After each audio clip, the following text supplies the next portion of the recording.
Word of God. However, that cannot be considered to be a truth. The truth is that the Bible does contain many contradictions. The first problem is, what is the Bible? The very first problem stems from even defining the Bible itself, because until today, what is the Bible has not been decided upon. I don't want to get into the history of it right now, because that's something that I want to go back to. The history of the biblical text. How the Bible that we have today came to be the Bible that we have today. But what I want to look at is the Bible internally. And specifically here, not the Bible in general, but I want to look at the New Testament. The New Testament is composed of 4 Gospels. The Gospel of Matthew, Mark, Luke, and John. Those are the 4 Gospels. The Gospel according to Matthew, the Gospel according to Mark, the Gospel according to Luke, and the Gospel according to John, or so they are called.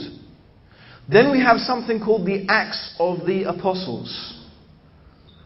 The Acts of the Apostles actually constitutes a larger body of literature than the actual Gospel or the Gospels of Jesus. And then we have within the biblical, the New Testament as they call it, some letters, some various letters sent some by some apostles and by some disciples. And then of course at the end we have the book of Revelations, and this is what is composed, this is what we call the New Testament. Now within that body of literature we find contradictions. And we find the contradictions from the very beginning. For example, we have 2 different contradictory genealogies of Jesus. 2 of the Gospels present for us the descendants of Jesus. Jesus was descended from such and such, who was descended from such and such, who was descended from such and such. And they contradict each other. Not only do they contradict each other, but we also find that they contradict the Old Testament.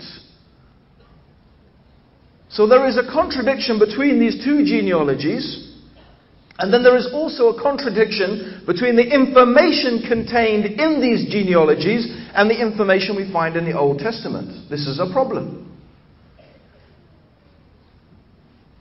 Then we find other contradictions. For example, we find the Gospel almost inevitably. Every single event that is described in the life of Jesus has a small difference, and sometimes quite a large difference, in a description of the events. For example, the so-called resurrection of Jesus, when Jesus is supposed to be resurrected and comes out of the tomb. We have different descriptions. In one of the Gospels it tells us Mary Magdalene went to the tomb. That's just her on her own. In another Gospel it says 3 of the women went to the tomb. In another Gospel it says all the women went to the tomb. In one it says they saw 2 angels. In another one it says they found 1 angel. So we find that the accounts are different. And these type of contradictions occur again and again between the Gospels. In many, many different events. And we don't need to list them. This information is widely available. If you are interested in it, to go into it deeper, we can make that easily available for you. But there are literally, we could say, maybe hundreds of contradictions. We could probably boil them down to 50 or 60 very clear and obvious contradictions that cannot be explained. Now some people, they say in response to this is what I've heard, some Christians say in response to this, well, of course there's going to be contradictions. Because these are the accounts of the life and the teachings of Jesus written by men. And these men, as they claim, were witnesses to the events, but because they witnessed them from different angles and from different viewpoints, they wrote down different accounts. Although I would still not be very satisfied with that, it would still be a good start, because we would have to say then, well, that's exactly what we're saying. You can't claim then that the Gospels are the Word of God. The Gospels are actually the accounts of human beings with mistakes and with contradictions who looked at things from a different angle. So you can't have both. You can't have your cake and eat it. You can't keep the cake looking there all nice and pretty and eat it at the same time. You can't have the Bible being the Word of God and the accounts of men. It's either the accounts written by men who made mistakes and looked at things from different angles, or the Word of God. You can't have both. It's one or the other. Of course, Christians then try to get round that by actually redefining what they mean by the Word of God. Then they start redefining it and saying, no, it's not actually the Word of God, like the Ten Commandments, actually they're inscribed in stone. No, this is something that God moved men to write. So it was sort of inspired, that God sort of motivated them and moved them and sort of, maybe the Spirit came down and sort of motivated them to write down these things. But you see the danger. From being motivated to write down something, and that motivation came from God, is very, very far from it being the Word of God. So this is our first problem.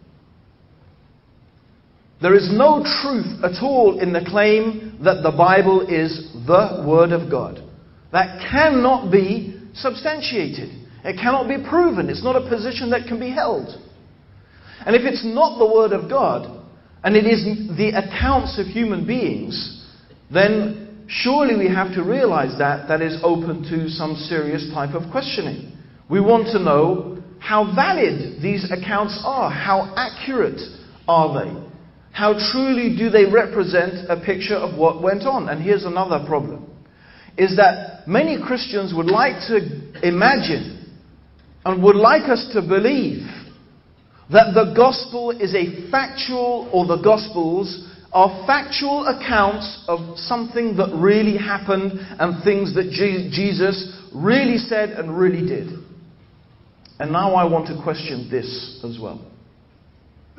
I want to question this. First of all, there is internal evidence within the Gospels and within the New Testament itself